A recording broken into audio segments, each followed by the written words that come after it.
Merci beaucoup. Bonjour à toutes et à tous. Donc, Bruno Bessis, ministère de la Transition écologique, DGALN. J'imagine que vous ne savez pas ce qu'est la DGALN. C'est la Direction générale de l'aménagement, du logement et de la nature. Donc, il y a beaucoup de choses dans cette DGALN. Conseiller ville durable. Ce sujet du développement durable et de la ville durable, le gouvernement et notre ministère, qui n'avait pas ce nom il y a 10 ans, mais le gouvernement et le ministère donc, sont engagés sur ce sujet du développement durable et de l'aménagement durable vraiment très fortement, avec des politiques très volontaristes, on va dire depuis une dizaine d'années. Une dizaine d'années et l'adoption, il y a une dizaine d'années, du plan Ville durable.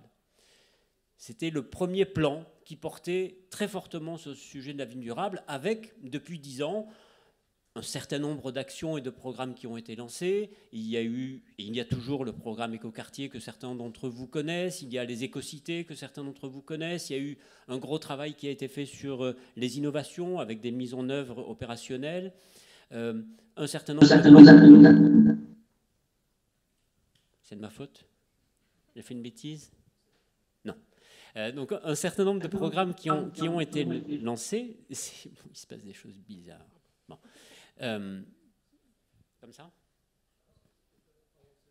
J'avance. On verra.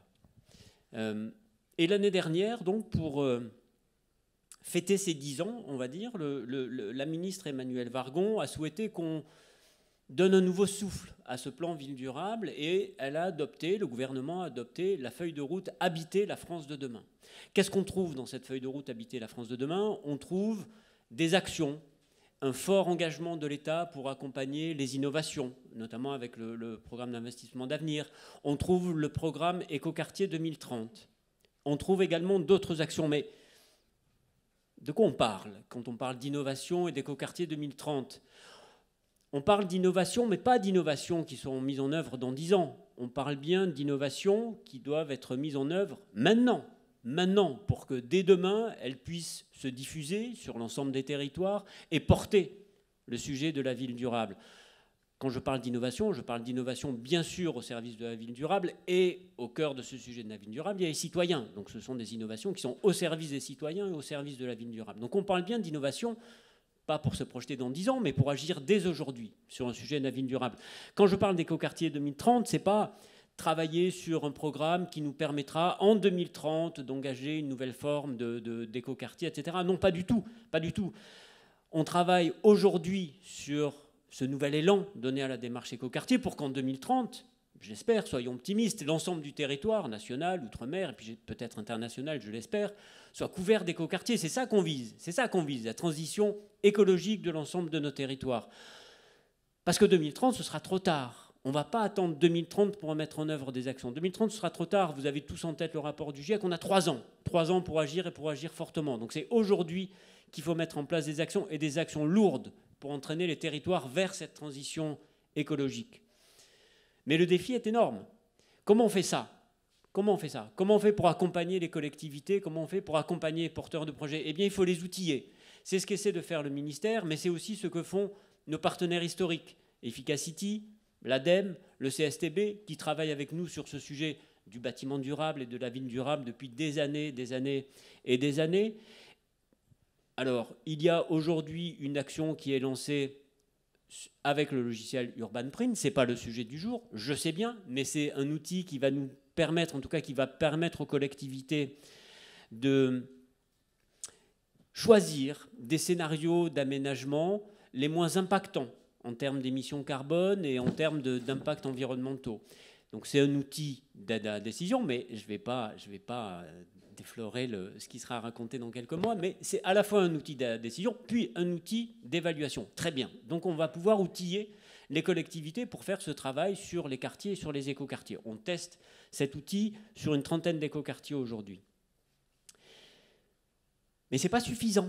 Il faut encore aller plus loin dans l'outillage, et il y a aujourd'hui cet outil qui vous est présenté, l'outil Power10, qui est très complémentaire de l'outil UrbanPrint, et qui va permettre à des collectivités de définir leur stratégie énergétique. Alors, quelle actualité plus difficiles, on va dire aujourd'hui. Ah oui, des actualités difficiles aujourd'hui, il y en a beaucoup. Mais en tous les cas, pour la gestion des villes et pour des citoyens, ce sujet de l'énergie, de la gestion énergétique, on l'a tous en tête, est un sujet majeur. Donc de donner aujourd'hui des outils aux collectivités pour qu'elles puissent définir leur stratégie énergétique, c'est évidemment un sujet absolument majeur. Et c'est ça le rôle de l'État. C'est d'accompagner les acteurs qui vont produire des outils qui vont à leur tour permettre aux collectivités de construire les stratégies et de porter une vision de territoire, en l'occurrence de porter une vision sur la gestion énergétique sur leur territoire. Je n'ai pas envie de conclure aujourd'hui, donc je ne vais pas conclure ces quelques propos introductifs. Au contraire, j'ai envie d'ouvrir. J'ai envie d'ouvrir en me disant engageons-nous tous fortement sur ce sujet de la transition écologique et de la transition énergétique avec un outil comme celui-ci. Il faut s'engager fortement, il faut inciter les collectivités à rentrer dans des démarches de plus en plus ambitieuses en termes de transition écologique et de transition énergétique. Et encore une fois, pour ça, ils ont besoin de cet outillage indispensable. On parle d'urban print. Je vous ai parlé d'écoquartier, c'est aussi un outil au service des collectivités. Et il y a aujourd'hui cet outil Power 10 qui est là et qui va accompagner les collectivités. Donc aujourd'hui, j'ai envie de passer un message d'engagement, mais tout en vous disant plusieurs choses encore pour conclure ou ouvrir sur de nouveaux sujets. Je vous le disais, je suis au ministère de la transition écologique, pas de la transition énergétique. Le sujet énergétique est un des sujets. Sébastien, qui vient d'arriver de France Ville Durable, vous le dira. Aujourd'hui, à quoi on a à faire face? On a à faire face aux limites, les 9 limites que Sébastien évoquera peut-être tout à l'heure. L'énergie est un des sujets, mais il n'est pas le seul sujet. Et je vous disais dans mon propos qu'on n'a pas le temps. On n'a pas le temps d'attendre 2030 pour agir. On n'a pas le temps, si on parle de ces limites planétaires, on n'a pas le temps aujourd'hui de dire travaillons sur le sujet d'énergie et puis peut-être que dans 3 ans, on aura le temps de travailler sur autre chose. Ce n'est pas comme ça qu'on peut agir. Aujourd'hui, il faut aborder tous les sujets en même temps parce que, encore une fois, vous avez tous en tête ces rapports, vous avez tous ces chiffres, tous en tête les chiffres ne sont pas bons, les tendances ne sont pas bonnes, on n'a plus que quelques années pour agir fortement sur les territoires et pour entraîner fortement les territoires vers la transition écologique. Le sujet de l'énergie est majeur, mais il y a les autres défis qu'il faudra traiter également. Et ces défis, pour les relever, il va falloir qu'on travaille tous ensemble. Ma conviction, c'est que ce sujet du développement durable et de la transition écologique, c'est certainement pas l'État qui peut le traiter seul. Ce n'est pas non plus les collectivités qui peuvent le traiter seul, ce ne sont pas non plus les entreprises privées qui peuvent le traiter seul, ni les citoyens. C'est une chaîne d'acteurs qui va des citoyens jusqu'au service de l'État, c'est sûr. C'est une chaîne d'acteurs et ma conviction, c'est que pour réussir cette transition écologique, il faut que cette chaîne d'acteurs travaille ensemble et que c'est vraiment un travail collectif. Et c'est ce travail collectif qui nous permettra de répondre aux défis de la transition écologique. Et dans cette transition écologique, et je finirai là-dessus, il y a bien sûr cette transition énergétique. C'est le sujet, on le dit toujours, un sujet majeur aujourd'hui. Encore une fois, l'actualité nous montre à quel point elle remet en cause les structures mêmes de notre société. Ce sujet de l'énergie déstabilise fondamentalement notre société et nos modes de fonctionnement. Donc il faut s'engager très fortement. C'est aux collectivités, avec leurs partenaires de le faire. Et je finirai peut-être juste en vous disant que l'État sera à vos côtés pour vous aider et pour accompagner les collectivités dans ce travail de transition et de portage, j'ai envie de dire, d'une nouvelle vision de leur territoire. Je vous remercie.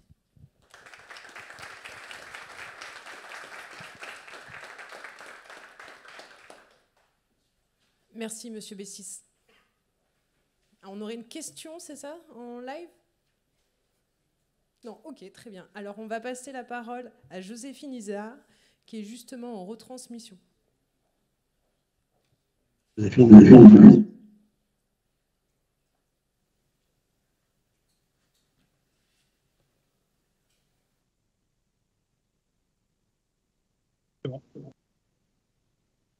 Bonjour à tous, est-ce que vous m'entendez? Oui, tu peux parler. Bonjour à tous. Donc merci déjà aux organisateurs de cette invitation. Et merci à mon collègue Bruno Bessy pour cette introduction. En complément de ce qui vient d'être dit, peut-être faut-il rappeler que Efficacity est un institut pour la transition énergétique qui a été créé en 2014 dans le cadre des programmes d'investissement d'avenir. De notre point de vue des GEC et des HUP, le développement d'outils logiciels d'aide à la conception de projets urbains et plus largement d'aide à l'expérimentation de nouvelles solutions dans le cadre de projets urbains répond à un réel besoin des acteurs locaux, qu'il s'agisse des collectivités territoriales ou des bureaux d'études. Pardon, je viens de perdre un écouteur. Et le développement d'outils donc adaptés doit permettre de décliner à l'échelle locale les objectifs climatiques et énergétiques nationaux, comme l'a déjà présenté Monsieur Bessy. Donc voilà pour cette intervention très courte, mais je serai à votre disposition pour répondre à des questions.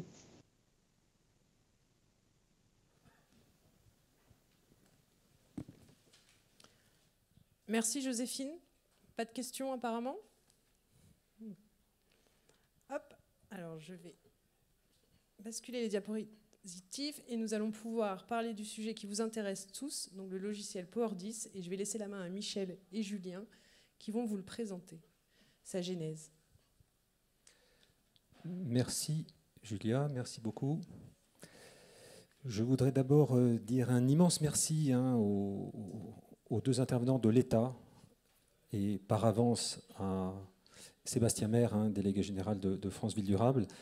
C'est absolument fondamental que l'État exprime une parole forte pour donner la direction à suivre pour aider les collectivités à transformer leur territoire et à tenir les engagements que nous nous sommes fixés en matière de transition énergétique. Alors Bruno a fait une intervention extrêmement musclée et détaillée. Joséphine, une intervention plus courte. Ce qui compte, c'est d'avoir, dans les deux cas, une parole très claire de l'État qui dit la chose suivante. Il y a urgence à agir et l'urgence climatique nécessite de faire autrement et en particulier nécessite d'outiller les acteurs de terrain pour faire des projets qui soient vraiment à l'optimum en matière d'empreinte écologique et pour ce qui nous concerne d'empreinte énergie carbone.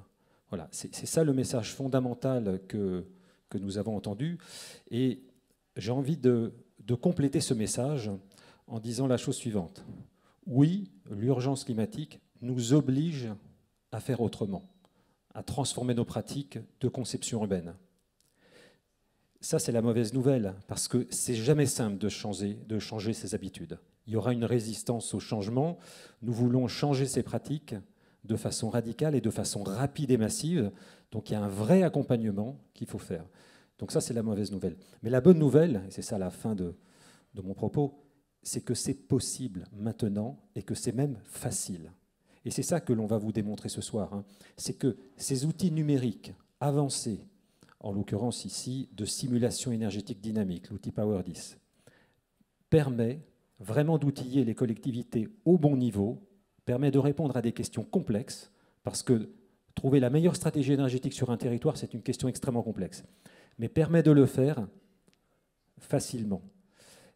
Parce que l'outil que nous avons développé a été conçu depuis le début avec des utilisateurs, avec des collectivités, des aménageurs, pour répondre à leurs besoins. Et leur besoin, il est de traiter des questions complexes, mais avec un outil ergonomique, avec un outil que l'on peut s'approprier rapidement, qui utilise des données qui sont disponibles, qui donne des résultats qui sont éclairants pour les décideurs. Et donc ça a été ça notre double ambition, de mettre au point un outil avancé qui mette vraiment toute la science, toute la technique à disposition des acteurs pour leur permettre de prendre les bonnes décisions, mais aussi qui soit vraiment facile d'utilisation pour pouvoir être diffusé à grande échelle.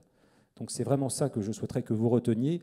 L'urgence climatique nous amène à changer nos méthodes de conception urbaine en utilisant la simulation énergétique, comme on l'utilise depuis des années à l'échelle du bâtiment, le faire maintenant à l'échelle des projets urbains. Et en fait, c'est possible. Alors, je vais donner quelques exemples maintenant. Pourquoi est-ce qu'on a besoin d'un outil avancé, d'un outil détaillé comme Power10 ? Rapidement, quelques exemples, et Julien complétera. L'enjeu, c'est, sur un quartier donné, compte tenu des gisements, des sources d'énergie renouvelables et de récupération existantes, compte tenu des réseaux de chaleur qui existent ou pas à proximité, compte tenu des besoins de ce quartier à court, moyen et long terme, compte tenu du programme de densification, de rénovation qui est envisagé, quelle est la meilleure stratégie énergétique? C'est extrêmement difficile de répondre à cette question. Quelle est la bonne combinaison des différentes sources d'énergie renouvelables et de récupération? Quels sont les différents types de réseaux qui permettent de mobiliser au mieux ces sources d'énergie? Quels sont les bâtiments à raccorder et ceux qu'on n'a pas besoin de raccorder? À quel endroit mettre le curseur entre l'investissement dans les bâtiments, qui peut être très lourd pour avoir des bâtiments très performants, et l'investissement dans les réseaux qui vont permettre de mobiliser ces sources d'énergie locales? Toutes ces questions, elles ne sont pas intuitives. Un expert ne peut pas dire « tiens, voilà, c'est ça la meilleure solution ». Il y a de très nombreuses solutions et la seule façon de faire aujourd'hui des projets qui soient à l'optimum en termes énergie-carbone, et pas simplement des bons projets, parce que ça fait des années qu'on fait des bons projets, ça ne suffit plus. Il faut utiliser vraiment un outil beaucoup plus précis de simulation énergétique qui permet de comparer finement tout un tas de variantes, tout un tas de solutions possibles. Donc voilà un exemple. Un autre exemple, on a l'habitude de regarder les différents réseaux d'énergie un peu en silo, les réseaux de chaleur et de froid, les réseaux électriques, les réseaux de gaz. On sait que pour optimiser un système, il faut vraiment chercher une gestion coordonnée des différents vecteurs énergétiques. Et pour ça, là aussi, il faut un outil comme PowerDIS qui intègre cette modélisation de l'ensemble des vecteurs énergétiques et pas changer d'outil à chaque fois qu'on veut traiter un sujet. Donc ce que fait PowerDIS, c'est un des très rares outils à le faire au niveau européen. C'est cette gestion qu'on va voir tout à l'heure, c'est cette simulation énergétique détaillée, dynamique, mais de l'ensemble des vecteurs énergétiques. Autre exemple, la question des engagements de performance, la question du contrat de performance énergétique à l'échelle quartier. Donc vous savez que ça fait de nombreuses années qu'on a, grâce au contrat de performance énergétique à l'échelle bâtiment, réalisé un grand nombre d'investissements. L'échelle bâtiment ne suffit plus. Il faut maintenant faire la même chose à l'échelle quartier. Il y a eu quelques tentatives, mais en général assez limitées. Il y a eu beaucoup d'échecs depuis 5 à 10 ans. L'idée est de pouvoir avoir un contrat qui engage un opérateur ou un groupement d'opérateurs sur les performances énergétiques d'un quartier, potentiellement d'un grand quartier avec des centaines de bâtiments, différents réseaux, différents vecteurs énergétiques. Et pour ça, toutes les tentatives vont échouer, en particulier parce qu'on a du mal à prévoir comment va fonctionner sur le plan énergétique ce quartier. Et du coup, c'est très difficile pour un opérateur de prendre des engagements de résultats avec à la clé des pénalités financières. Parce que c'est ça, un contrat de performance énergétique. Et nous sommes convaincus, et nous allons l'expérimenter dès cette année, que la possibilité qu'apporte PowerDIS de simuler finement le fonctionnement énergétique du futur quartier va permettre de signer ce genre de contrat qui va donner confiance aux acteurs territoriaux en particulier et on l'espère accélérer les investissements. Tout dernier exemple, si je pose la question, il y a énormément d'experts dans la salle. Si je vous pose la question, alors sauf à Samuel qui sait répondre et à Sophie, dites-moi combien il y a de communes en France de plus de 5000 habitants qui n'ont pas de réseau de chaleur et pour lesquelles ça serait pertinent d'avoir un réseau de chaleur. Alors déjà, première question, combien de communes de plus de 5000 habitants sans réseau de chaleur? Samuel? Voilà, 1432. La question est, sur ces 1432 communes de plus de 5000 habitants, donc le potentiel est énorme, des petites, des moyennes, des grandes communes qui n'ont pas de réseau de chaleur, à quel endroit est-ce qu'il est pertinent de créer un réseau de chaleur? Est-ce qu'il est pertinent du point de vue environnemental et à quel endroit est-ce que c'est rentable? Il est extrêmement difficile de répondre à cette question. Il y a eu une tentative, notamment avec CETEC, il y a une dizaine d'années, mais qui n'est pas allée assez loin pour vraiment passer à l'action. Et comme l'a dit Bruno, c'est le moment de passer à l'action. Eh bien, avec PowerDIS et avec d'autres outils, et avec le CSTB, nous allons vraiment éclairer cette planification nationale. Quelles sont les priorités, quelles sont les communes prioritaires pour réaliser des réseaux de chaleur? Donc, vous voyez, j'ai cité un certain nombre de questions complexes. On comprend bien que même un expert extrêmement qualifié, sans un outil puissant de simulation énergétique, on ne peut pas répondre à cette question. Et on ne peut pas optimiser la stratégie énergétique de chaque projet, ce qui est la seule façon d'atteindre les objectifs que l'on s'est fixés en matière de transition énergétique, et en particulier des villes, puisque vous savez qu'en France, 2 tiers des émissions de gaz à effet de serre c'est dans les villes que ça se passe. Voilà. Donc ça, ce sont les questions complexes des exemples que PowerDis peut aider à traiter. Je vais laisser la parole à Julien qui va insister sur la deuxième partie de la phrase. Maintenant, c'est possible et maintenant, c'est facile. Grâce à Julien. Merci Michel. J'ai le droit de me rendre mon téléphone. Bon, d'abord, se redire, faire un outil de référence, c'est pas trivial et ça nécessite quelques ingrédients. Ces ingrédients, c'est la robustesse scientifique. Si on veut donner confiance, il faut que les gens sachent que dedans, c'est solide. Il faut que ce soit performant techniquement. Il faut que ce soit utilisé par le plus grand nombre, et je crois que c'est l'objet d'aujourd'hui. Il va falloir une appropriation de ces outils-là, et pour qu'ils soient appropriables, il faut qu'ils soient utilisables par tout le monde. Je rappelle que c'est un choix qu'on avait fait à l'époque, 10 ans avant la réglementation environnementale, de faire un logiciel Elodie qui vraiment voulait mettre l'analyse de cycle de vie dans les mains de tous les bureaux d'études. À l'époque, c'était compliqué pour beaucoup de gens, mais on avait déjà compris qu'il fallait basculer là-dedans. Donc là-dessus, le pari est tenu sur cet outil. Vous redire aussi que pour le CSTB, c'était une évidence de s'inscrire dans un institut de transition énergétique pour faire ces outils-là. Il faut mettre le meilleur de la R&D, et donc il n'y a pas la place pour se disperser et le faire chacun dans son coin. Donc je crois que cette démarche collective est à souligner. Et aussi prendre le temps de remercier les équipes là, qui ont bossé de nombreuses années pour sortir ça. Et c'est pour ça que ce n'est pas une date anodine et qu'on ne sort pas juste un outil supplémentaire. La deuxième chose, c'est le timing. Le timing est plutôt bon, mais vous l'avez rappelé, M. Bessis, le timing il est aussi serré. Le timing il est bon parce qu'aujourd'hui, on sait que c'est maintenant qu'il faut s'occuper de ces sujets-là. La réglementation environnementale 2020 nous donne un cadre extrêmement clair. On va chasser le carbone dans toutes les opérations. Pour chasser le carbone, il faut d'abord calculer et savoir où sont les émissions de gaz à effet de serre.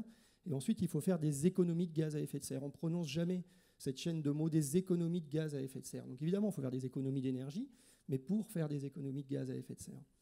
Et donc, cette RE 2020, elle nous dit quoi? Elle nous dit que le virage, il est serré. Pour beaucoup, c'est une découverte, encore maintenant. Et en même temps, le virage, il est relativement facile à prendre parce qu'encore une fois, il y a des outils et ce n'est pas plus compliqué qu'un autre sujet. La deuxième grosse certitude, c'est que si les bâtiments sont dans l'épure de la stratégie nationale bas carbone, dit autrement, nos individus bâtimentaires vont être dans les clous, mais on sait très bien que les économies de gaz à effet de serre, elles sont aussi à l'échelle de la ville. Aussi et surtout, donc on en parlera pour PowerDis, parce que clairement, dans la manière de procéder énergétiquement, il y a des gains. Il y a d'autres gains liés à la mobilité, liés à nos places de parking, ce genre de choses. Donc ça, ce sera plus le sujet effectivement d'Urban Print. Et on ne sait même pas dire aujourd'hui, je crois qu'il faut qu'on soit concret, on est dans le même état que quand on démarrait sur l'analyse de cycle de vie, c'est qu'on va trouver des choses et on va faire savoir qu'il y a des gisements de CO2 à aller chercher partout et avec des outils faciles d'emploi.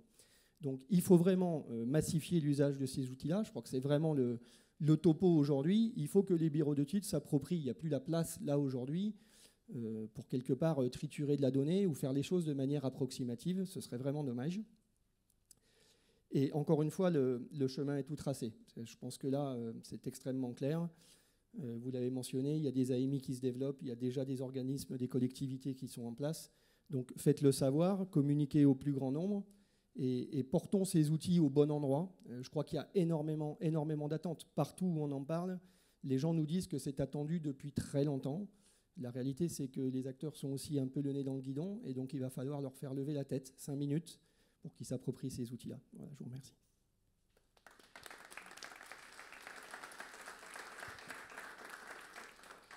Oui, un tout petit complément pour, comme Julien, remercier les équipes, en particulier les équipes d'Éric Perrano, côté CSTB, avec Nicolas, Samuel et bientôt Baptiste qui va prendre le relais, et puis les équipes de Thierry au niveau du CSTB et de l'équipe de Sophia avec Vincent, Peter et d'autres. Ça a été... Voilà, un travail intense dont on vous présente les résultats aujourd'hui, plusieurs années de travail intense, mais très enthousiasmant quand on voit les résultats aujourd'hui. Et je voulais juste rajouter très brièvement une petite cerise sur le gâteau récente, c'est qu'au-delà de l'impact qu'aura l'utilisation massive de ces outils en France, il y a un vrai potentiel au niveau international, à la fois pour ouvrir des marchés à nos entreprises françaises et puis pour le rayonnement de la France en général.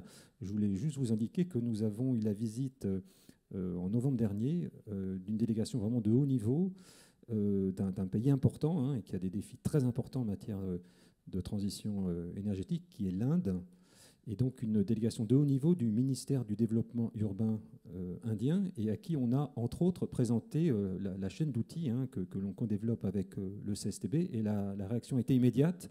Ils nous ont dit « on veut la même chose pour l'Inde ». Voilà. Et on vient de signer une convention avec l'Agence française de développement et le ministère indien du développement urbain pour adapter, ça va prendre un certain temps, mais on va y arriver, pour adapter la chaîne d'outils que l'on développe avec le CSTB à l'Inde. Et on vient d'avoir tout récemment, cette semaine, une demande un peu similaire, hein, d'un autre pays en Amérique latine. Donc vous voyez qu'il y a un vrai potentiel. Ça veut dire que cet outil, il est vraiment aujourd'hui, et cette chaîne d'outils, hein, unique en Europe, mais probablement à très forte valeur ajoutée comparée aussi à des outils qui existent outre-Atlantique. Donc on a vraiment intérêt à la diffuser et à continuer à la valoriser au niveau français et international.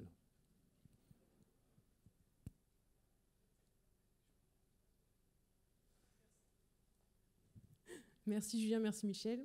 Belle réussite pour ces futurs projets. Et je vais passer la main à Nicolas et Vincent qui vont nous présenter les fonctionnalités du logiciel. Et je vous donne Elisabeth.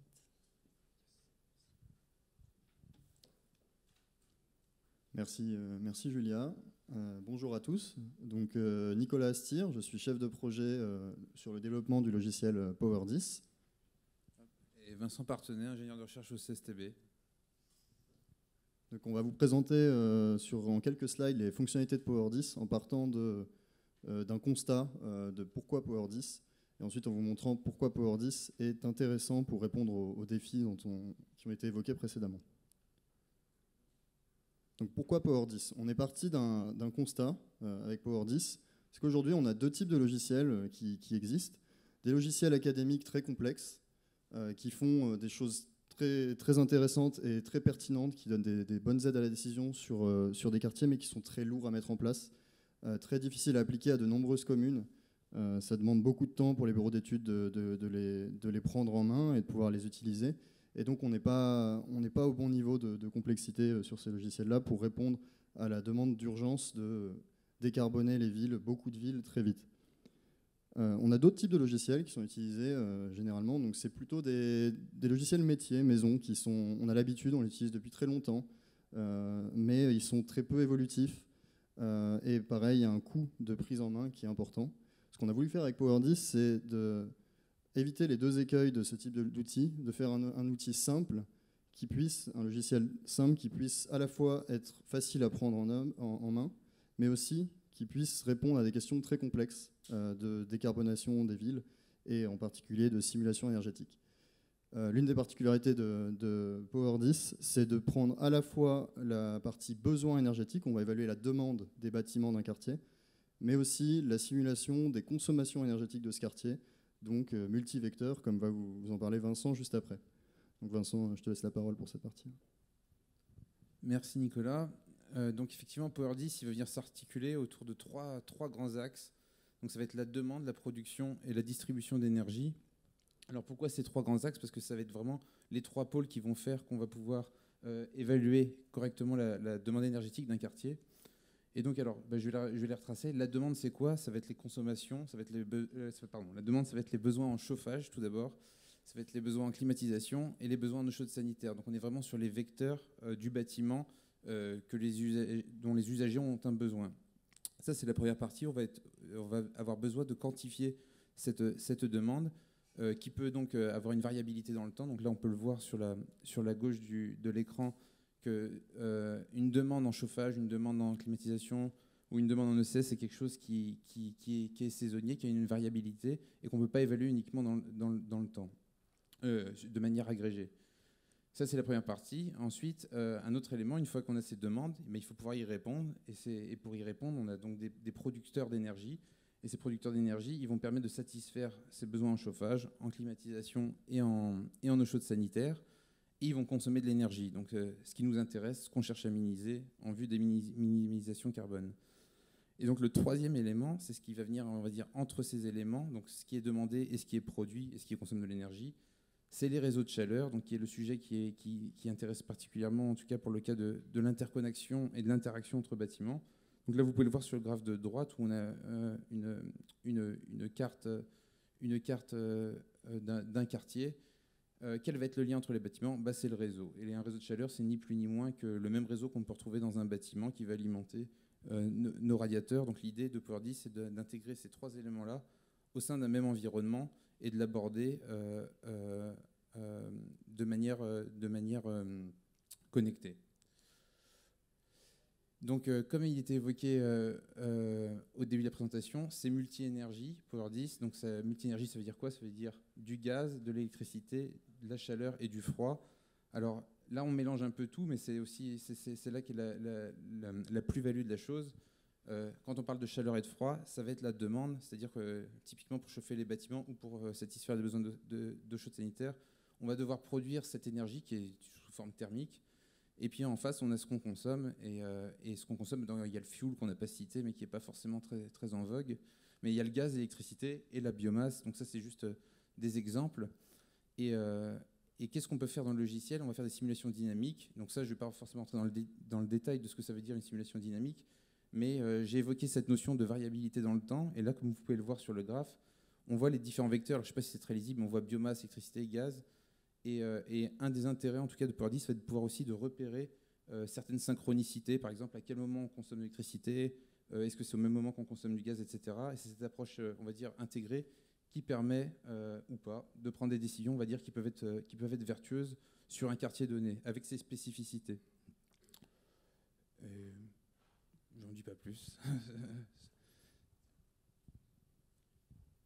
Moi, je vais vous parler ensuite du moteur de calcul de Power 10, en particulier d'une problématique qu'on a quand on veut travailler avec une collectivité sur la décarbonation, sur les simulations énergétiques. La problématique, c'est la problématique des données. On passe énormément de temps à chercher des données sur nos projets pour pouvoir simuler énergétiquement des bâtiments. Il faut savoir déjà où sont nos bâtiments, comment ils sont, qu'est-ce qu'ils contiennent, comment les occupants les utilisent, quelle température ils vont se chauffer. Et en fait, ces données, Power 10 permet d'en récupérer une grande partie en croisant des bases, mais aussi avec des bases de données internes qu'on a rajoutées dans le logiciel, qui sont des données d'expertise métier, qui permettent de représenter vraiment la dynamique d'un bâtiment sans avoir à tout saisir à la main et donc à perdre parfois des mois en collecte et en saisie. Donc ça, c'est le premier aspect de Power 10. Donc vous voyez, très simplement sur l'interface, on sélectionne des bâtiments, on récupère leur emprise et on sait directement si c'est des bureaux, des logements, et on peut leur attribuer des scénarios d'occupation. Le deuxième point sur le moteur de calcul de Power 10, c'est qu'il peut faire des simulations à l'échelle du quartier, mais aussi jusqu'à la ville. Alors on va être quand même sur des petites villes, mais plusieurs centaines de bâtiments qu'on peut étudier simultanément, leur production, leur consommation et les besoins de production qui vont engendrer heure par heure sur une année. Et le dernier point très important sur le moteur de calcul de Power 10, c'est son aspect évolutif. Je vous évoquais au début qu'on a des logiciels qui sont souvent utilisés sur des projets, mais qui ont tendance à être figés. C'est difficile d'intégrer l'innovation dans la démarche compétitive de bureau d'études pour travailler avec les collectivités. Power 10, il intègre au fur et à mesure des nouvelles fonctionnalités qui sont demandées par ses utilisateurs, qui sont de plus en plus innovantes. Donc là, vous voyez par exemple une boucle tempérée, donc des réseaux qui peuvent produire à la fois du chaud pour les bâtiments en hiver, mais aussi les climatiser en été et éviter les effets d'îlots de chaleur urbains. On peut intégrer de l'analyse environnementale, intégrer des productions électriques, donc là photovoltaïques, ou des problématiques de stockage thermique, donc pour déplacer les moments où on va demander l'énergie. Et donc toutes ces choses-là sont intégrées progressivement dans Power 10 et ça a vocation à l'être pour toujours, chaque année, avec des nouvelles versions. Je te repasse la parole, Vincent, pour parler de l'interface de Power 10 et de son intérêt. Merci. Alors effectivement, là, on va parler de l'interface de Power 10. L'interface, en fait, ça va faire même écho à ce qui a pu être dit par Michel sur bousculer les habitudes, ou Julien sur on veut massifier, parce que Power 10, donc il est en mode SaaS, donc derrière ce mot, ça veut dire quoi? Ça veut dire qu'on peut l'utiliser dans un navigateur Internet. Et ça bouscule les habitudes, parce que ce n'est pas forcément le cas des logiciels, on va dire, qui étaient utilisés jusqu'ici.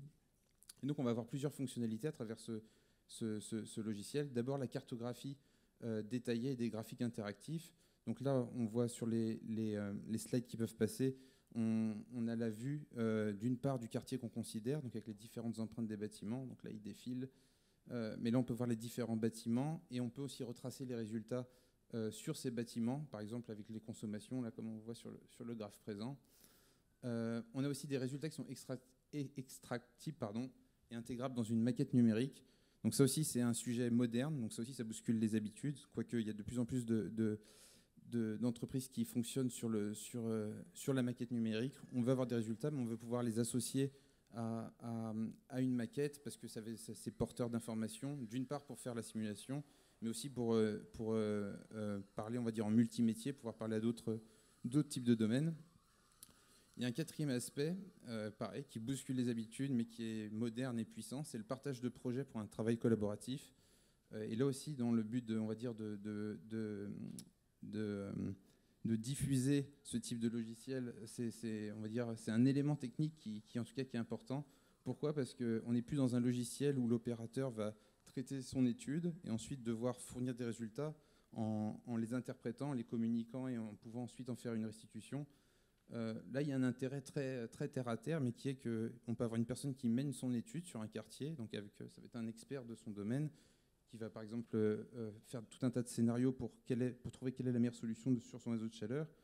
Mais avec cette interactivité, la présentation des résultats à travers la même interface, il suffit de se loguer sur le même compte parce qu'on peut partager les comptes et une autre personne peut faire une restitution à l'aide, on va dire, des supports visuels qui permettent un grand gain de productivité. En tout cas, en termes, il faut agir vite. Si je essaie de faire des liens, mais il faut agir vite, même en utilisant l'outil, on a une chaîne intégrée qui, on va dire, optimise la productivité. Et le dernier point, j'arrive pas bien à lire, interface fonctionnelle. Ah oui, à chaque fois je l'oublie. Interface fonctionnelle à l'international. Donc ça, c'est un aspect, on va dire qui est uniquement, on va dire, principalement dans le langage, mais pas que.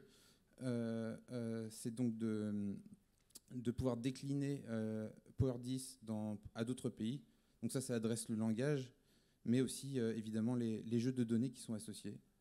dont va parler Nicolas. Oui, donc pour rebondir sur la partie internationale, effectivement, Power 10, toute son interface, elle fonctionne à l'international. La seule différence, c'est la question des données. Donc, on a des données différentes dans les pays. On a beaucoup de données en France, on en a également à l'étranger. Mais en tout cas, tout ce qu'on a produit peut fonctionner en dehors de la France métropolitaine. Et donc ça, c'est aussi une grande plus-value du logiciel par rapport à son interface.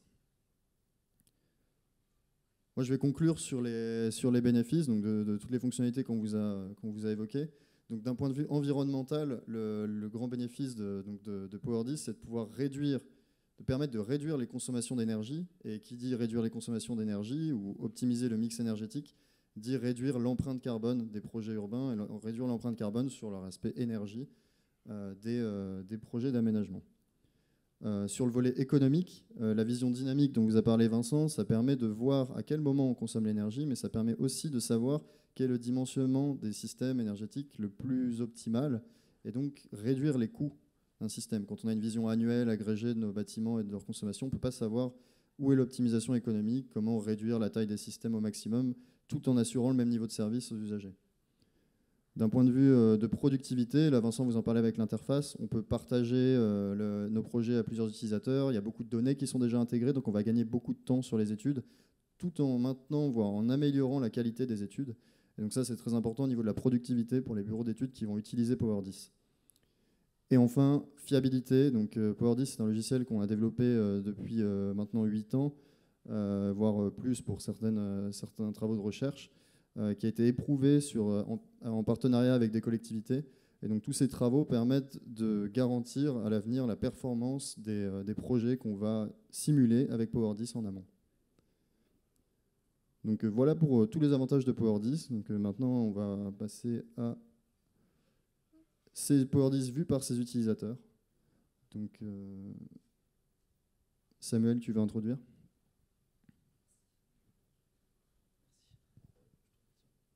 Bonjour à tous. On peut les applaudir. Peut-être que s'il y a des questions, on les prendra après la partie utilisateur. Ouais. Je suis ingénieur à Efficacity et chef d'un projet qu'on a mené avec le CSTB et un autre partenaire, CETEC, où on a pu tester Power10 sur un territoire de la Principauté de Monaco pour le compte de la MTE, la mission pour la transition énergétique, qui est avec nous en visio. Bonjour Annabelle, bonjour Géraldine. On vous voit. Est-ce que vous nous entendez? Est-ce que vous nous voyez?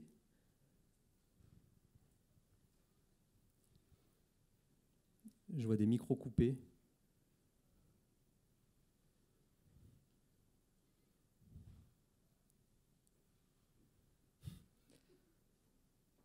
C'est un petit peu loin Monaco, mais ça va arriver. Oui, bonjour, le son arrive. Est-ce que vous nous entendez? On vous entend très bien, on vous voit. C'est pareil pour vous? On vous entend parfaitement. Et vous? Oui, vous nous entendez? parfaitement. Très bien. Non. Si je passe les slides. Il n'est pas coupé. Une petite seconde. Alors, on vous voit, on vous entend, et c'est peut-être pas le cas pour vous, c'est ça? Vous nous entendez? Oui, on vous entend toujours. Vous aussi?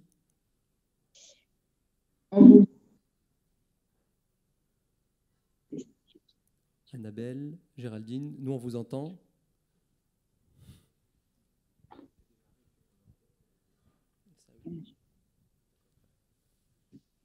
Donc, dès que le son arrive, on va vous faire une petite présentation où... Il y a un décalage. Il y a un décalage entre... D'accord, je vais vous passer la parole, comme ça, ce sera plus simple. Donc, la MTE va introduire, en vous parlant des enjeux de son territoire, puis on va vous montrer qu'est-ce qu'on a fait avec Power10 sur... Oui, et vous nous entendez maintenant? On vous entend toujours, oui. Et enfin, ils concluront pour parler de la valeur ajoutée et de l'intérêt d'avoir utilisé Power10 sur la simulation énergétique d'un quartier. Donc, il y a peut-être un décalage, mais je vous donne la main pour présenter et je passerai les slides.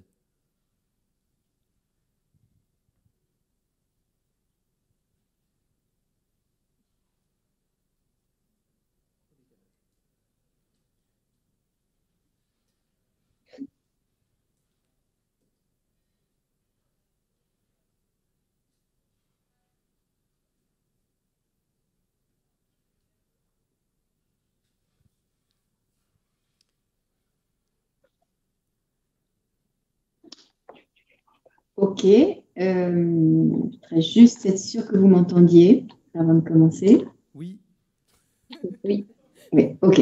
Parfait. Bah, écoutez, bonsoir à toutes et tous et merci de nous donner l'occasion de partager non seulement sur l'intérêt d'utiliser cet outil, mais avant cela, pour parler de l'outil lui-même et pourquoi on a décidé de l'utiliser, on a pensé utile de vous replacer.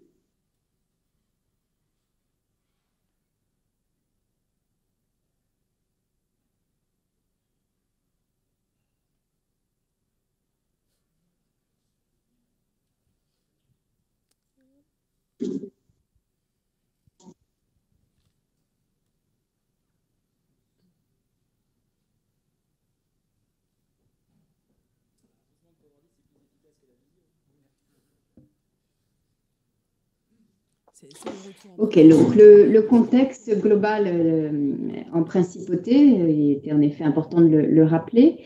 Nous sommes un petit pays, mais avec des objectifs ambitieux en matière de réduction de nos émissions de gaz à effet de serre. Une réduction de moins 55% à l'horizon 2030 et la neutralité carbone en 2050. Donc, vous avez sous les yeux la répartition de nos émissions en principauté en les chiffres donc en 2019. Je ne vous ai pas affiché les chiffres de 2020 qui étaient un peu biaisés par rapport à l'impact de la Covid, mais en tout cas, la répartition des émissions n'a pas changé et elle est schématiquement scindée entre trois grands secteurs que sont la mobilité, les déchets et l'énergie des bâtiments, bien sûr.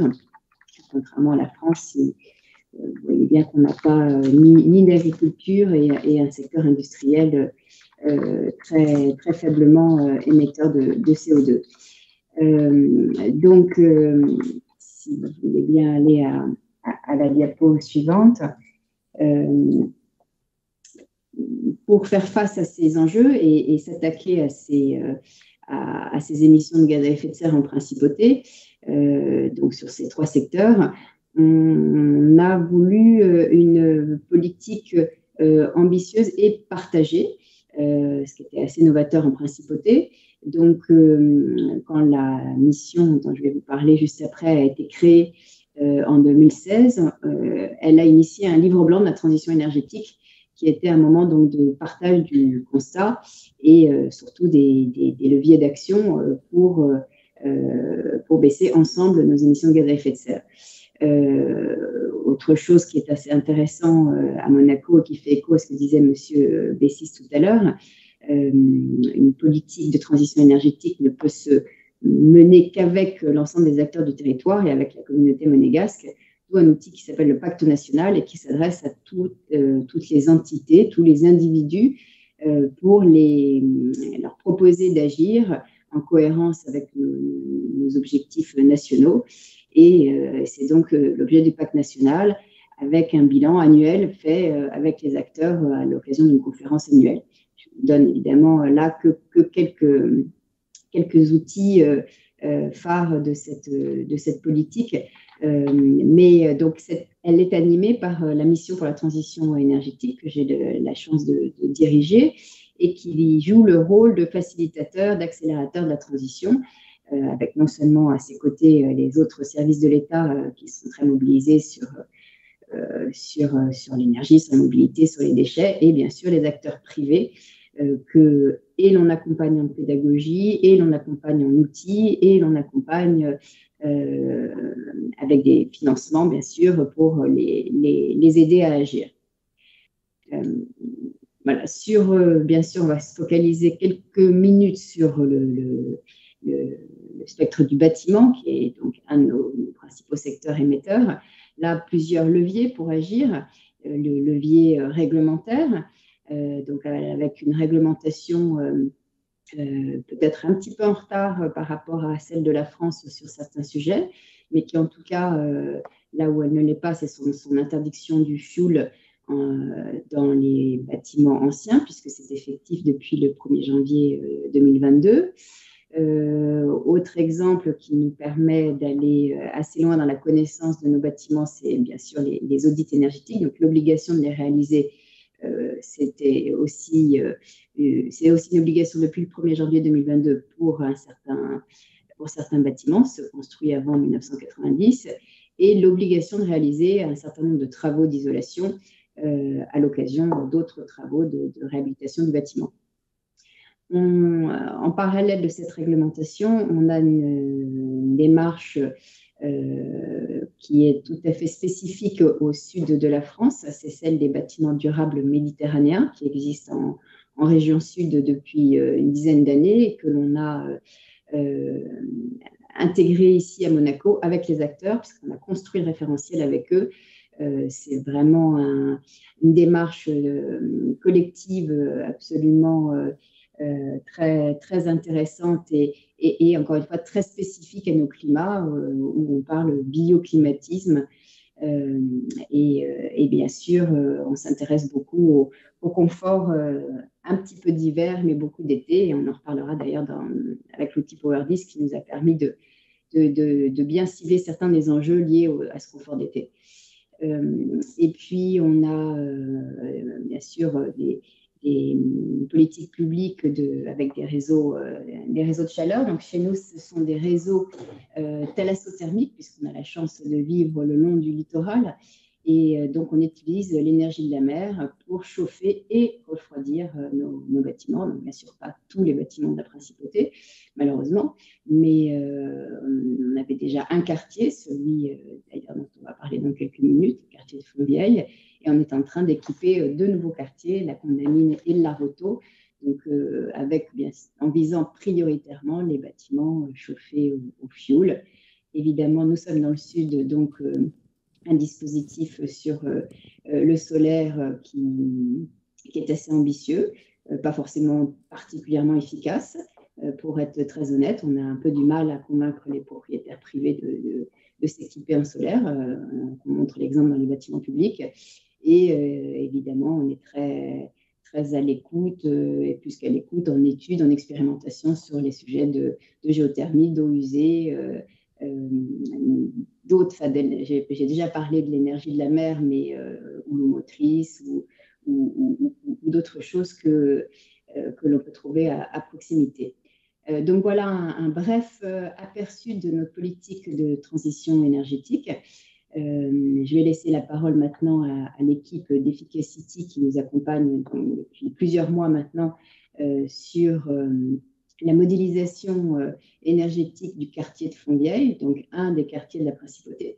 Un quartier qui est déjà assez bas carbone, puisque donc équipé de la thalassothermie, comme je vous le disais, et puis d'un réseau de chaud et froid lié à notre incinérateur. Donc, des enjeux assez spécifiques. Et c'est vrai que là, c'est très intéressant d'avoir un outil qui nous permet d'avoir une lecture fine des consommations, des besoins, effectivement, la façon dont on répond à ces besoins. Et puis, bien sûr, surtout de se projeter dans des scénarios où l'on peut faire jouer différents curseurs, différentes politiques pour effectivement essayer de trouver les meilleures façons de continuer à alléger l'empreinte carbone de ce quartier et peut-être d'autres quartiers de Monaco demain. Voilà, je laisse la parole à l'équipe d'Efficacity pour peut-être prendre des questions plus tard, si vous en avez, bien sûr. Merci beaucoup, Annabelle. Donc, en effet, on a modélisé et simulé un quartier de Monaco, le quartier de Fontvieille, donc dans le but d'accompagner la MTE et de savoir si on pouvait et comment on pouvait répondre aux objectifs qu'Annabelle a énoncés. Donc, le quartier de Fontvieille, c'est un quartier assez mixte où il y a environ 130 bâtiments, une mixité entre du tertiaire, du logement, des activités. Il y a un grand stade, le stade Louis II, qui est assez connu, et un grand centre commercial qui sont un peu les gros bâtiments centraux de ce quartier. Il y a un réseau de chaleur et un réseau de froid, comme il a été dit, qui sont déjà largement décarbonés, mais qui n'alimentent pas tous les bâtiments. Le réseau de chaleur, il récupère de la chaleur de l'incinérateur de déchets de la Principauté. Le réseau de froid, il utilise notamment l'eau de mer, et donc à un niveau d'émission de CO2 assez faible, même très faible. Il y a aussi des boucles d'eau tempérée qui alimentent des bâtiments privés. Sinon, tout le reste, c'est plutôt des bâtiments qui sont électriques, même pour leurs usages thermiques. Et donc, on a modélisé les bâtiments, les réseaux, simulé tout ça à T0, c'est-à-dire aujourd'hui, quel est le diagnostic actuel. Et on a co-construit ensemble des scénarios de transition énergétique où on a agi sur des bâtiments, peu de bâtiments, beaucoup de bâtiments, aux horizons 2030-2050, pour voir quels étaient les leviers, quelles étaient les solutions qui permettaient de décarboner au maximum les bâtiments de ce quartier. Donc la méthode a été en 3 phases. La première, c'était de créer un modèle de données pour avoir toutes les données nécessaires pour faire la simulation de ce quartier de Fontvieille, donc sur 130 bâtiments. On a eu la chance d'avoir une collectivité qui nous a beaucoup aidé pour acquérir toutes ces données. On a pu faire cette simulation dynamique à T0, construire des scénarios et les évaluer grâce à Power10. Donc, bon, sans trop rentrer dans les détails et montrer des résultats, la définition de scénario, ça a été cibler des bâtiments. Alors, on a regardé des solutions de surélévation, puisqu'il y a un vrai enjeu d'accueillir plus de tertiaires sur ce quartier. Il n'y a pas beaucoup de place pour créer de nouveaux bâtiments, donc il y a des projets de surélévation qui sont en cours, qu'on a intégrés. Donc, qui dit surélévation dit surface supplémentaire et besoins supplémentaires. On a regardé aussi quels bâtiments on pouvait rénover, que ce soit par l'extérieur, par l'intérieur, pour correspondre au maximum au label BD2M que Annabelle a mentionné tout à l'heure. On a aussi regardé quels bâtiments on pouvait raccorder au réseau de chaleur, au réseau de froid. Et donc on a construit plusieurs scénarios comme ça. Et les résultats sont à l'échelle des bâtiments, bâtiment par bâtiment, mais aussi à l'échelle de tout le quartier. On a pu mesurer la différence de besoins avant-après et les émissions de CO2 associées en fonction des solutions émises. Donc on a simuler plusieurs scénarios. Et ces scénarios, maintenant, permettent à la MTE de choisir et d'essayer de convaincre tous les acteurs présents de les suivre pour atteindre des objectifs les plus ambitieux possibles. Je redonne la main pour une dernière slide à Annabelle et Géraldine pour un petit élément de conclusion sur notre premier partenariat sur ce territoire, en espérant que ça fonctionne. Si je peux redonner la main à Annabelle et Géraldine. Normalement, vous pouvez intervenir.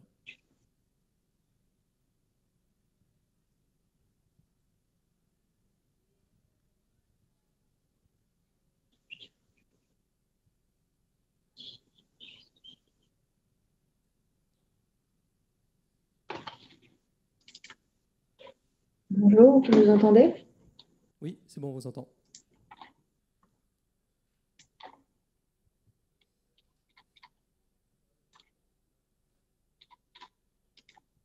Oui, ok. Merci Samuel. Donc Géraldine Fievé, mission pour la transition énergétique et spécialiste en bâtiment et énergie. Donc effectivement, concrètement déjà, l'outil Power10 nous permet du coup de disposer d'un modèle de données territoriales. C'est un modèle assez simple à visualiser puisque c'est sur une plateforme graphique. Dès qu'on clique sur un bâtiment, on a toutes les caractéristiques de ce bâtiment. On sait que c'est un modèle du coup qui est robuste scientifiquement puisque il y a eu vraiment beaucoup de corrélations entre les données du réseau et les hypothèses prises en compte au niveau des bâtiments. Donc, c'est quelque chose qui est très fiable. La marge d'erreur était vraiment très, très, très minime. Donc, du coup, on considère que c'est un outil très pertinent. Et enfin, d'un point de vue politique, avec les différentes simulations réalisées par l'équipe de Power10, nous avons pu remarquer concrètement, par exemple, que notre réglementation énergétique ne permettait pas, en tout cas, de réduire autant qu'on le souhaiterait les consommations de climatisation, qu'il y avait vraiment un réel effort à faire au niveau du bioclimatisme. L'isolation, voilà, attention à l'isolation. Sur certains bâtiments, ça peut avoir un effet thermos. Sur d'autres, ça peut vraiment jouer positivement. Donc, on a vraiment eu des résultats très pertinents et qui vont nous permettre, en tout cas, de modifier pour demain certaines peut-être réglementations et de mettre en place certaines subventions sur des protections solaires ou autres qui permettront de réduire ces besoins, notamment, par exemple, en climatisation. Merci beaucoup. Merci encore pour votre participation. Merci.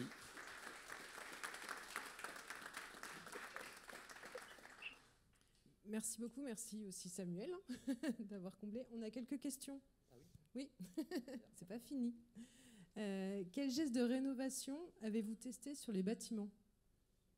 Alors j'en ai un petit peu parlé, mais peut-être pas en détail.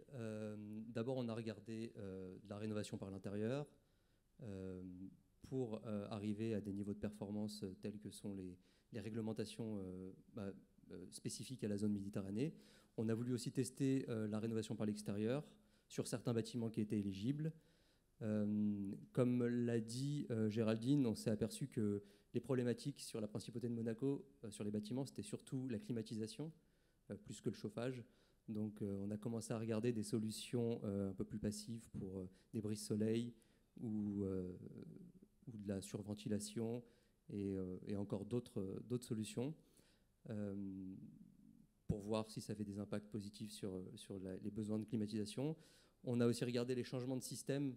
On a dit qu'il y avait beaucoup de bâtiments électriques. On a regardé l'intégration de pompes à chaleur, le raccordement quand c'était possible, le raccordement au réseau thermique.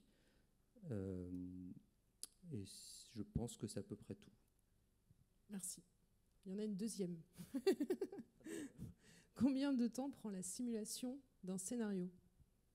Ah, bonne question. On n'en a peut-être pas trop parlé. C'est assez rapide, c'est même très rapide. Alors là, on était sur 130 bâtiments, on est sur quelques minutes. Ce qui peut prendre du temps, c'est la première simulation, la première modélisation, enfin simulation de AT0, puisque là, il faut vérifier que toutes les données d'entrée qu'on a importées et qu'on a fait manger au modèle sont bonnes, qu'il n'y a pas d'aberration. parfois des recalages sont nécessaires, parfois des données d'entrée qui sont des données qu'on nous a données qui sont dites par certains ou qui viennent d'audit, où la source n'est pas forcément fiable. Bon, voilà, il faut toujours recompiler. Donc la première simulation est souvent un petit peu plus longue, mais après en termes de temps de calcul, voilà, sur 130 bâtiments, c'est quand même pas rien, c'est un grand quartier. On est sur quelques minutes, je dirais 5 minutes. Oui, c'est rapide. Merci. Il y a une autre question, peut-être d'ordre un peu plus général et en partie répondue par Monaco. Déjà, félicitations pour cet outil. Je comprends qu'il couvre les usages de la thermie. Quid des autres usages, comme les usages spécifiques à l'électricité? Nicolas, merci. Merci Samuel. Donc, pour les usages électriques, donc ça fait partie de la feuille de route de développement de Power10. Dans les prochains mois, prochaines années, on va intégrer de plus en plus de problématiques liées à l'électricité, modélisation des réseaux, ajout de stockage, question de flexibilité. Et puis, plus simplement, dans Power10, aujourd'hui, on intègre déjà les consommations électriques en électricité spécifique des bâtiments et on va prochainement intégrer les consommations en éclairage.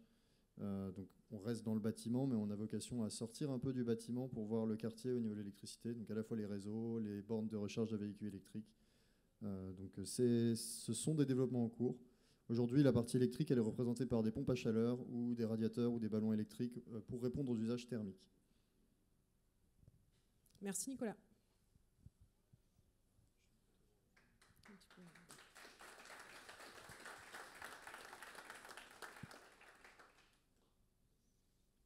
Monsieur Perrin, je vous en prie. Merci beaucoup. Donc, moi, effectivement, je travaille pour la FNCCR, la Fédération nationale des collectivités. Alors, pourquoi on a choisi de s'associer à la dynamique qui est portée au travers Power10? Mais il y a d'autres applicatifs qui existent aussi développés par Efficacity. D'abord, par la nature d'Efficacity. Le fait que ça soit l'alliance de plusieurs expertises nationales, d'acteurs de haut niveau, expertise privée aussi, ce côté public-privé qui permet d'être un vrai creuset d'innovation, et puis le côté effectivement interaction avec la dose numérique. Alors la dose numérique dans les collectivités, ça peut être vu parfois comme un gadget, en disant on est à l'ère de la data étant l'or de notre 21e siècle à réussir à valoriser, mettons-en partout. Dans les réseaux de chaleur, ça manquait quand même. Dans les réseaux de chaleur, on a une dynamique assez forte en termes d'ambition de développement des réseaux de chaleur en France, à la fois sur de l'existant, à la fois sur avoir des extensions et à la fois sur de la création de nouveaux réseaux. Et puis effectivement, on est encore à des outils qui ne sont pas encore aussi évolués que nos collègues d'autres réseaux, Elec et Gaz notamment, alors même que les ambitions sont beaucoup plus fortes sur les réseaux de chaleur en termes de décarbonation de manière plus large par rapport à la marge qui nous reste à faire.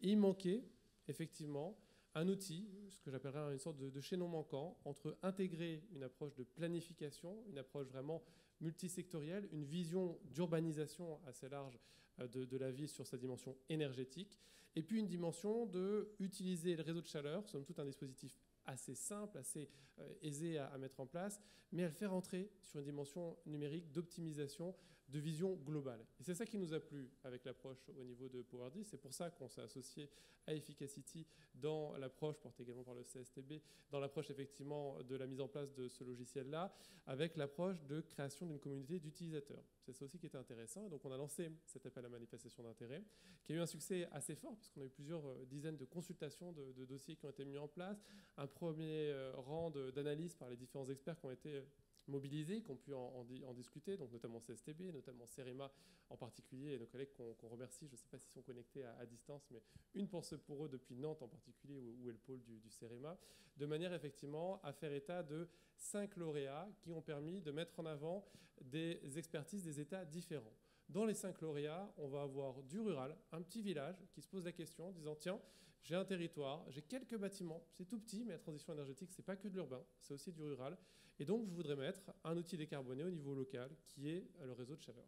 Est-ce que ça vaut le coup? Quel bâtiment je raccorde? Comment je peux optimiser un petit peu ou autre? Bon, on s'est dit que c'était intéressant avec les experts de se dire Power10, c'est un logiciel qui est multifactoriel, multi-échelle dans son approche. Donc, c'est intéressant aussi d'avoir cette maille-là, d'autant qu'encore une fois, la transition énergétique est bien sur tous les territoires. On a des réseaux qui sont en création. un peu plus sur des villes moyennes justement, qui réfléchissent avec déjà un petit embryon, qui veulent étendre. Et on a d'autres réseaux beaucoup plus importants qui, eux, veulent dire on fait un nouveau quartier, un nouveau pan entier, et on se demande comment est-ce qu'on va réussir à bien dessiner notre réseau, notre approche. Et c'est à ça qu'était intéressant d'associer l'expertise de Power10 à ce niveau-là. Les 5 réseaux lauréats, j'ai arrêté de vous faire mariner sur ce sujet-là. Dans la commune rurale, on a donc le réseau de Saint-Jean-Saint-Nicolas, qui est accompagné par le CIM05. Le CIM05, c'est un syndicat départemental d'énergie qui permet effectivement de mutualiser les expertises des collectivités sur le sujet, notamment énergétique.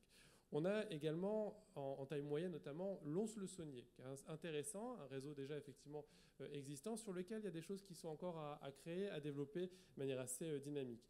Et puis on a la grande agglomération, en taille un peu plus importante, on a Nîmes, on a Poitiers, et on a Amiens notamment. On a des formes juridiques qui sont assez différentes, on va avoir de la régie pour le CIM05, jusqu'à effectivement des concessions, de la CEMOP pour Amiens avec le développement après sur une autre zone qui pourrait être sous une autre forme aussi selon les cas. Différents opérateurs qui sont présentés, du Dalkia, du NJ, des bureaux d'études, un ensemble d'acteurs qui fait cet écosystème qui nous semblait intéressant à valoriser. Et c'est pour ça qu'on a choisi de sélectionner ces 5 dossiers grâce au panel d'experts qui ont pu les expertiser. Voilà ce que je pouvais dire de manière très succincte. Alors j'ai conscience que j'interviens à la fin, puis le cocktail est là-bas, donc c'est toujours dangereux d'être entre le cocktail et son public. Mais si vous avez quelques questions, je peux évidemment y répondre. Ça là va de soi, n'hésitez pas.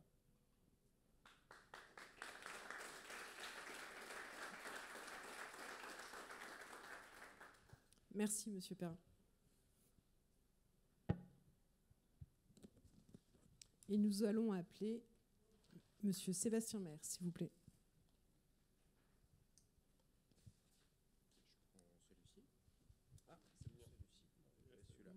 Je le garde. Bonjour, bonsoir à toutes et tous. Merci beaucoup au CSTB, à Efficacity, Monsieur le Président, le délégué général, pour votre invitation.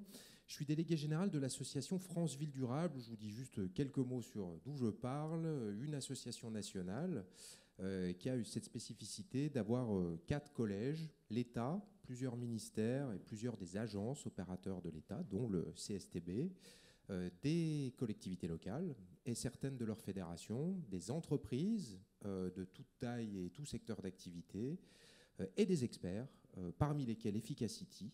Et donc le but de l'association, c'est de repérer et de rediffuser le plus largement possible, en France et à l'international, des outils, des méthodes, des exemples de réalisation sortis de terre qui permettent d'accélérer les démarches de transition.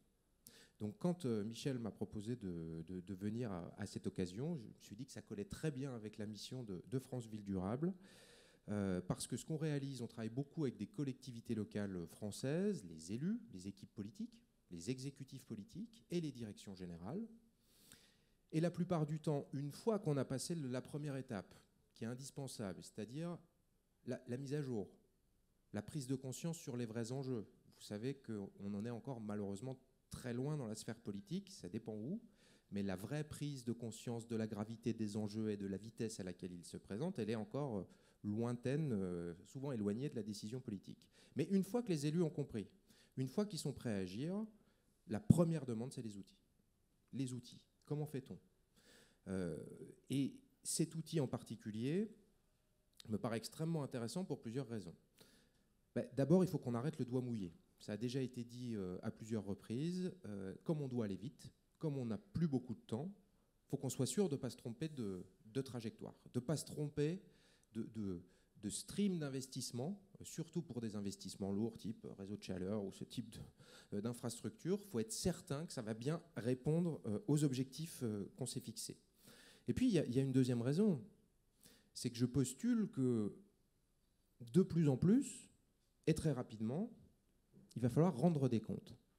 Il va falloir rendre des comptes sur ce qu'on aura fait ou pas fait pendant ces 3 ans, 10 ans, dans lesquels on sait qu'on peut encore changer les trajectoires et on sait que dans 10 ans, c'est trop tard.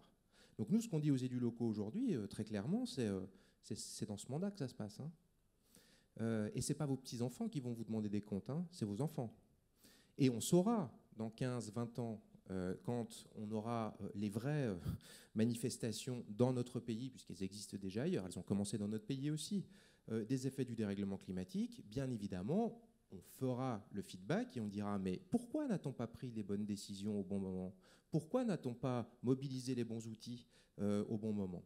Et donc avec un outil comme ça, ce qui est intéressant aussi, c'est qu'on a de la data et qu'on peut rendre des comptes chaque année. Et les élus locaux vont devoir de plus en plus rendre des comptes à la population sur leurs actions concrètes, opérationnelles.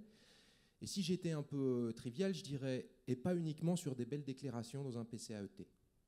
PCAET, c'est gentil, un plan climat, air, énergie territoriale, mais comme vous le savez, c'est pas opposable, ça fait pas le poids par rapport à un PLU, etc. etc. Donc, ce qui est intéressant maintenant, c'est le faire avec des outils concrètement.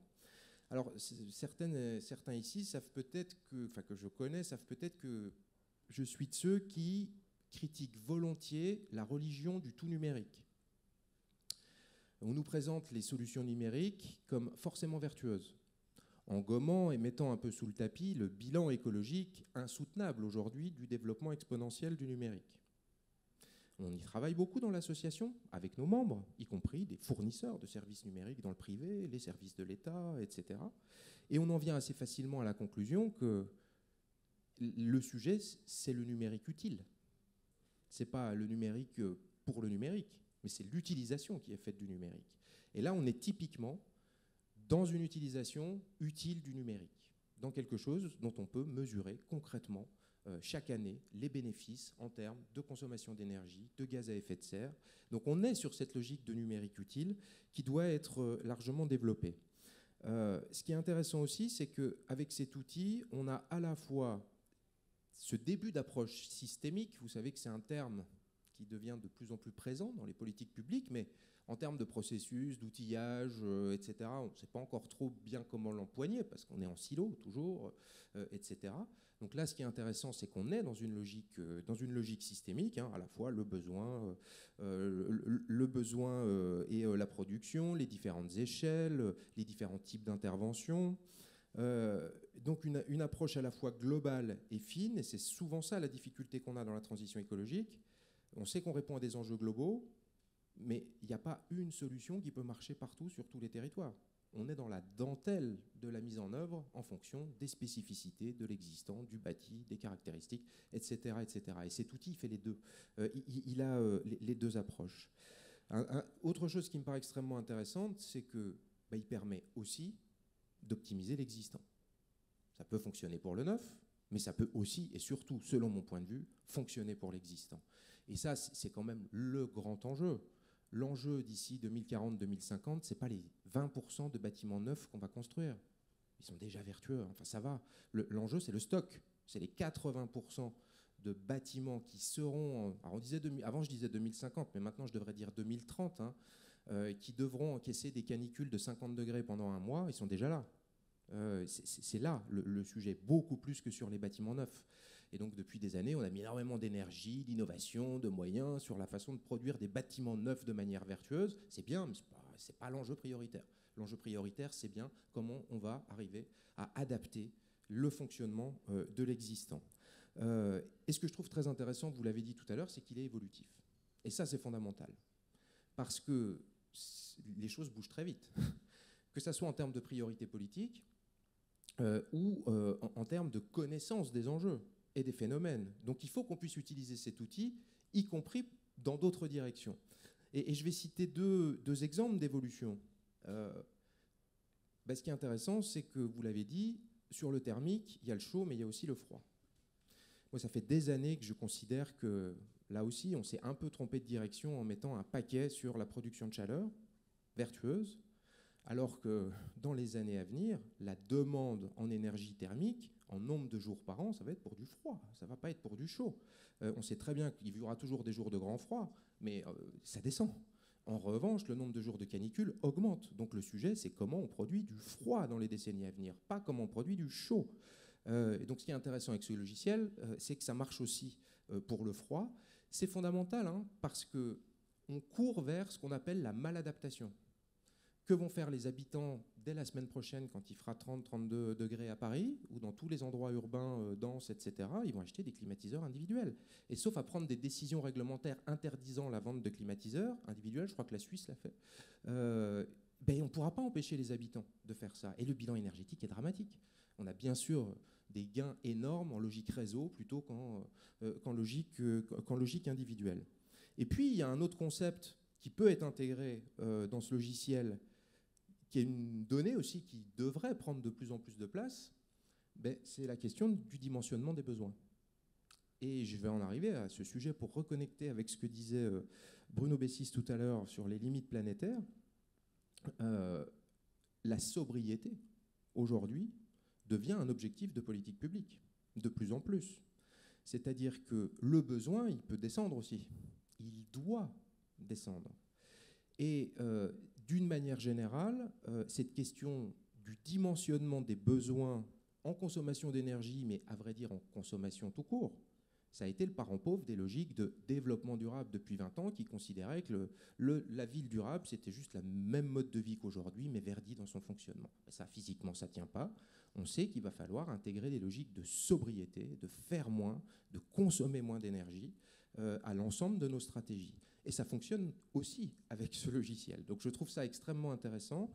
Sur cette logique de sobriété, je vous invite à lire, moi j'ai été épaté par le rapport qui a été publié par France Stratégie dimanche dernier, ce dimanche, il y a 3 jours, et qui, je trouve, est un vrai pavé dans la mare par rapport à ce qu'on entend aujourd'hui sur ces logiques de transition écologique, et qui consacre cette question de la redéfinition des besoins comme un levier tout aussi important que l'efficacité ou l'optimisation.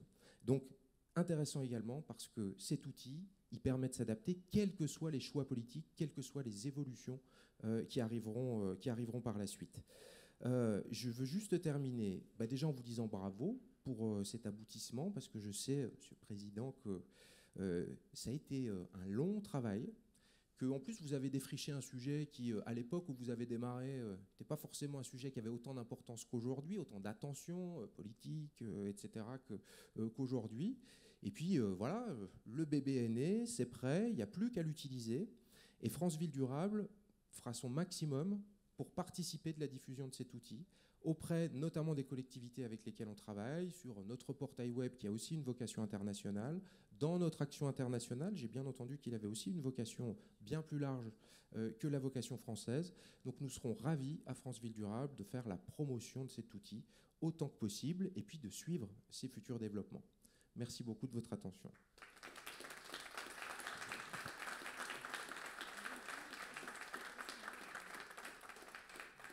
Merci, Monsieur le maire. Nous allons conclure. Il y a une question, je crois, effectivement. J'avais laissé mon téléphone. Si vous me permettez.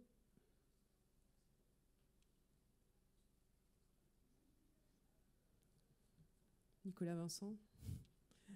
L'outil permet-il de prendre en compte les études ACV, CED et STD indépendamment?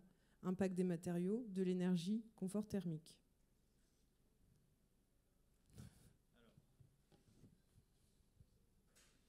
Il y a plusieurs questions dans la question. La simulation thermique dynamique, oui, on la prend en compte puisqu'en fait, on en réalise dans Power10. Le principe de Power10, c'est de réaliser des simulations thermiques dynamiques. On peut également récupérer des résultats de simulation thermique dynamique qu'on aurait pu faire par ailleurs. Sur l'ACV, là, ce n'est pas Power10 qui va le faire, c'est un autre logiciel qui est développé chez Efficacity avec le CSTB en coordination, qui vous sera présenté dans les prochains mois, qui s'appelle Urban Print. C'est la problématique des matérialités des bâtiments, la problématique des espaces extérieurs, de la mobilité, tout ça est à prendre en compte dans un quartier. Donc on va bien au-delà du bâtiment dans Urban Print, et ça, c'est un peu un teasing pour plus tard, mais vous aurez des nouvelles très prochainement à ce sujet-là. Merci Nicolas, tu m'as raté mon teasing de conclusion d'ailleurs. Un dernier mot de la fin, messieurs?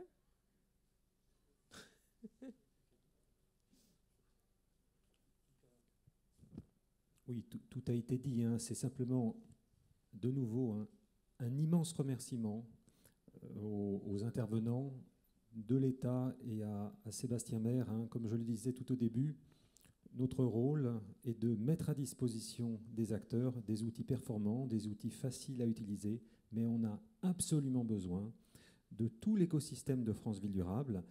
et des ministères pour vraiment porter cette parole qu'il est nécessaire, que l'urgence climatique nécessite de changer les pratiques aujourd'hui.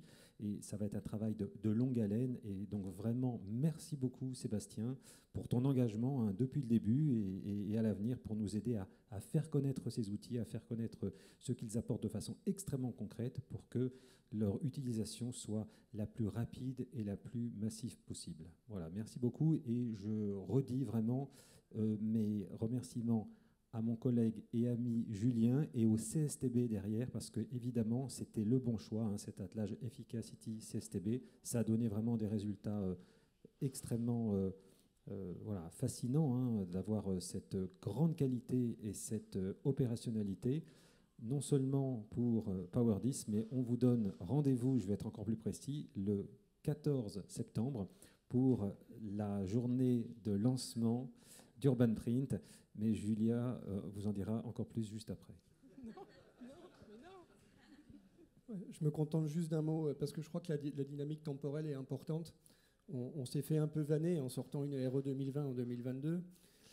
Et en même temps, on a mis du temps, il faut se rappeler, à sortir des outils. Les premiers outils d'analyse de cycle de vie, comme je disais tout à l'heure, c'est du 2006, c'est du 2010, quand on les a massifiés. Et bien là, on est en 2022 et on sort la même chaîne logicielle aux échelles supérieures. Et ça, il faut quand même se le redire. Parce qu'en fait, la question de tout à l'heure, c'est très clair. J'ai besoin de la même chaîne d'outils qu'à l'échelle bâtiment. Il me faut un outil de simulation énergétique dynamique, qui s'appelle Power10. Il faut un outil d'analyse de cycle de vie, qui s'appelle Urban Print. Ils sortent dans une temporalité qui était aussi de la science-fiction quand on s'est lancé, en fait. On sort les outils à l'échelle des projets d'aménagement dans la même temporalité que les outils réglementaires bâtiments. Donc si on est aussi bon que ça dans la dimension d'application, je crois qu'il y a beaucoup d'espoir quant à aller chercher des gains de carbone dans les 3 ans qui nous restent. Il ne faudra pas mollir, mais je crois qu'on peut y croire. Merci beaucoup. Merci à tous. On était environ une 60aine de personnes dans salle et en live. Merci à tous. Sachez qu'il y a des sessions de formation sur l'outil qui vont être disponibles bientôt. On vous enverra les dates pour information. Effectivement, le lancement du 2e logiciel phare CSTB Efficacity aura lieu le 14 septembre. Donc, il s'agit bien d'Urban Print, qui a été teasé tout au long de la soirée sur l'évaluation de l'empreinte énergique carbone. Donc n'hésitez pas à nous suivre, nos 2 entités, sur les réseaux sociaux pour suivre notre actualité. Et je vous souhaite une bonne soirée et je vous laisse démarrer le cocktail comme il se doit. Merci à tous.